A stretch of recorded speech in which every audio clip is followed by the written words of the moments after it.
Hey folks, how you all doing? So today I thought I would rank the UK singles by punk rock slash rock band slash dub band, The Clash. So in all, The Clash released 17 UK singles and 2 EPs. I will include the EPs in here, but they're only for the so-called title track, A-side track of the EP. That is all I'm basing them on. So without further ado, let's get into it. So at number 19 I have this one, Hitsville UK. This was released in 1981. Not a fan of it at all. I don't like this song at all. Sounds like a cross between Boney M, Bucks Fizz. Terrible, dreadful song. At number 18 on my list, I have a song that comes from 1980. Another single I do not like. We have The Call Up. Sounds more like Terry Hall and Funboy 3 than a punk group. Don't like it.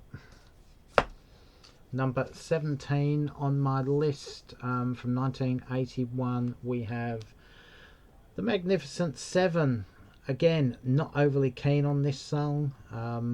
There's a bit of a funk vibe happening with a rap styled vocals and phrasing. This song isn't bad. As you can see, the lowest 3 songs on my list are from the Triple Sandinista album, so you can probably guess where that would rank if I rank their studio albums. At number 16 on my list, we have Know Your Rights. This was the lead-off single from their Combat Rock album, released in 1982. Very childish, teenage, political lyrics here. It's just immature lyrics from a seasoned band that should know a lot better and have released a lot better political leaning songs. Yeah, just very immature. I like it, but it's not that great. I actually love all 15 singles that are now coming. So there's 3 singles I didn't really like, 1 that I do like, and 15 that I absolutely love. Great singles band. Excuse me. So here we go. This is going to surprise people as a single that anyone loves, but I do. 1985's This Is England, the only single that was released from the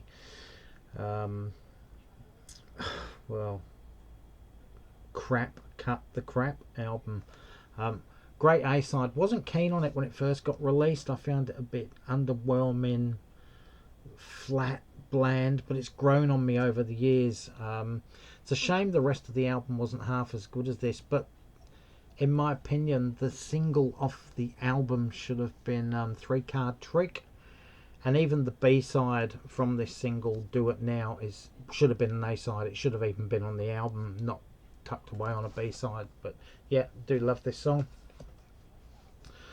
At number 14 on my list, we go back to 1981 for Radio Clash. Solid funk vibe with this song, typical Clash punk overtones or undertones, however you want to put it.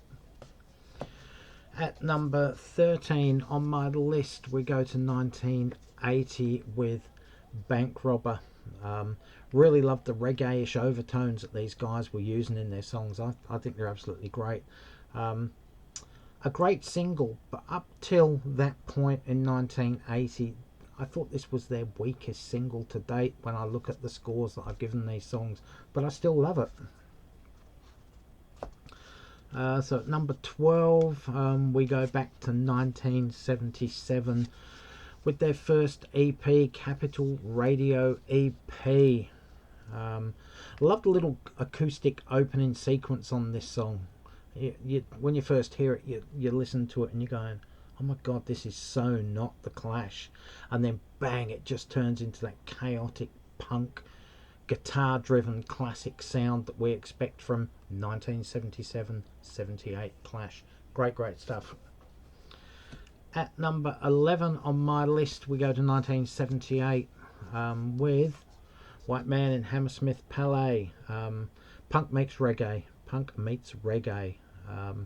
An unusual blend at the time, I guess, but it works on every level. So yeah, great song. At number 10, we're heading into the Big Ten now. We go to 1982.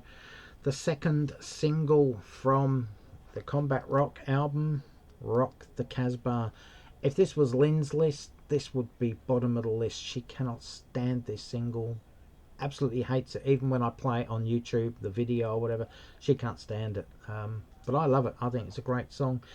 It brought that rock energy back, punk energy back to their music, at least for a short period. Simple yet effective satirical messages regarding the Middle East. Great stuff.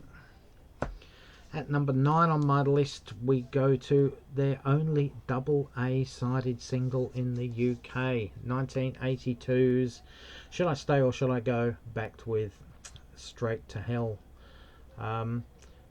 The real A-side in the UK was Should I Stay or Should I Go. It's pretty much a precursor to the Big Audio Dynamite stuff. It has a very similar vibe to their single The Globe. The B-side has a very oriental vibe to it, and it's a very slow burn classic. It's funny, but in Australia, when this single first got released, it was Straight to Hell, especially here in Western Australia. It was Straight to Hell that got most of the airplay. It wasn't until it really hit the charts that Should I Stay or Should I Go was the overtook it as the A-side. And Should I Stay or Should I Go is one of 3 Clash songs that still get played on Perth radio stations. You've got Rock the Casbah, London Calling, and Should I Stay or Should I Go still getting airplay. Number 8 on my list, we head back to 1978, and that is Clash City Rockers. Typical short, sharp, riff-driven punk classic. Nothing else can be said about it. Absolutely great punk sounding song. Number 7 on my list, we stay in 1977 with Complete Control. Excellent guitar driven punk rock. It was pretty much having a go at the record executives, the men in suits, the guys that wanted to take control of the Clash and where they went, or maybe they should have, because there's no way they should have released Sandinista, a triple album, especially so soon after releasing the double album. So yeah, but a great song in its own right. Great protest song in its own right as well. Good stuff. At number 6 on my list, we stay in 1977. Remote Control. Masterpiece from their debut self-titled album, classic punk rock, one of the greatest debut albums of all time. Quite possibly the second greatest punk, or equal greatest punk rock album of all time, alongside Nevermind the Bollocks. At number 5 on my list, we go to 1979, 1980 in most countries, but 1979 in the UK, London Calling.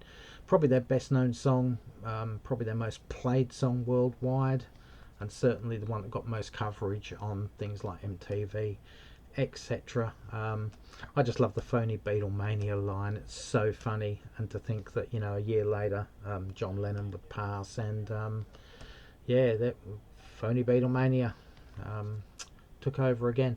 But this is when the Clash become a bona fide rock group as opposed to a punk rock group, in my opinion. Very good album also.